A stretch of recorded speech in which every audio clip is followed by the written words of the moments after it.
TTV Dinakaran அவர்களோ அதாவது அமமுக அல்லது ஓபிஎஸ் இவங்கெல்லாம் இல்லைனாலும் தென் மாவட்டத்தில் பெரிய இழப்பு வந்துட போகிறதில்ல அப்படிங்கிற ஒரு பாயிண்ட்டை தான் சொல்கிறாரு. இப்போ இந்த தேசிய ஜனநாயக கூட்டணிக்கு அஃப்கோர்ஸ் ஒரு ஒட்டுமொத்த கூட்டணியாகவே அவங்க வந்து இப்போ நடந்துட்டு இருக்கிறதுலாம் மாற்றத்தை நோக்கி நடக்குதா அல்லது தடுமாற்றமாங்கிறதா தலைப்பில் விவாதிக்கிறோம். உங்கள் பார்வை என்ன? நிச்சயமா இப்ப நடக்கிறது எல்லாமே ஒரு தடுமாற்றமான சூழல் தான் தெரியுது. அதே நேரத்துல ராம்கி சார் அவர்கள் குறிப்பிட்டதை போல தென் மாவட்டங்கள்ல ஓபிஎஸ் டிடிவி அவர்கள் இல்லைன்னா பாதிப்பு இல்லை அப்படின்னு நம்ம சொல்லிட முடியாது. கடுமையான சேதத்தை ஏற்படுத்தலாம்.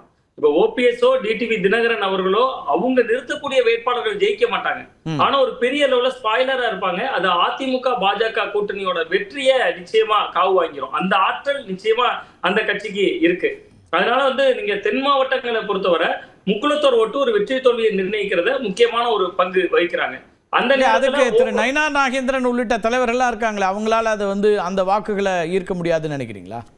நிச்சயமா நயினார் நாகேந்திரன் அவர்கள் அதே சமூகத்தை சேர்ந்தவராக இருந்தாலும் கூட அவரோடு முரண்படுறாங்கல்ல. ஓ பன்னீர்செல்வம் அவர்களா இருக்கலாம், டிடிவி தினகரன் அவர்களா இருக்கலாம்.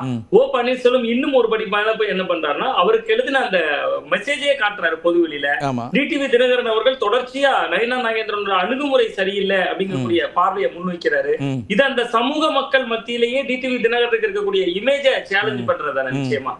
அது ஒரு முக்குளத்தோருடைய அடையாளமா அதிமுக தான் பார்க்கப்படுச்சு. நயினார் நாகேந்திரன் என்பதை தாண்டி அது இன்னைக்கு சசிகலா அவர்கள் விஜய் ஜெயலலிதா அவர்களோடு இருந்த காலகட்டத்தில இருந்து தென் மாவட்டங்கள்ல அது அதிமுக ஆதரவு ஓட்டா இருந்துச்சு. அப்ப ஓபிஎஸ் டிடிவி போன்றவர்கள் அந்த பின்னணியில தான் அவர்களுக்கான முகமா அதை கொஞ்சம் ஓட்ட எடுத்திருந்தாங்க. இந்த நேரத்துல நயினார் நாகேந்திரன் அவர்களை இவர்கள் டேமேஜ் பண்றதன் மூலமா அதுக்கு ஒரு பெரிய சவாலையும் நெருக்கடியும் ஏற்படுத்துறாங்க. அவங்க இல்லைன்னா சவுத்துல அதிமுகவுக்கு பாஜக கூட்டணிக்கு பெரிய சவாலா தான் இருக்கும்.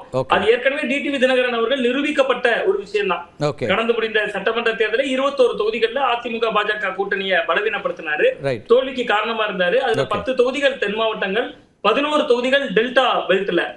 நிறைய தொகுதிகள் ஒரு உதாரணமா தென்காசி எடுத்துக்கிட்டீங்கன்னா கூட வெறும் 400 ஓட்டுல தான் அதிமுக தோத்து போகுது. வெறும் 400 ஓட்டு தான், 360-70 ஓட்டு தான். ஆனா அந்த தொகுதியில டிடிவி தினகரன் அவர்கள் எடுத்த ஓட்டு சட்டமன்ற தேர்தல் வரும்போது 1000 வாக்குகள்லாம் ரொம்ப முக்கியமான வாக்குகளா இருக்கும் வெற்றி தோல்வியை தீர்மானிக்கிறதுல அப்படிங்கிற இடத்தை பார்க்க வேண்டியிருக்கு.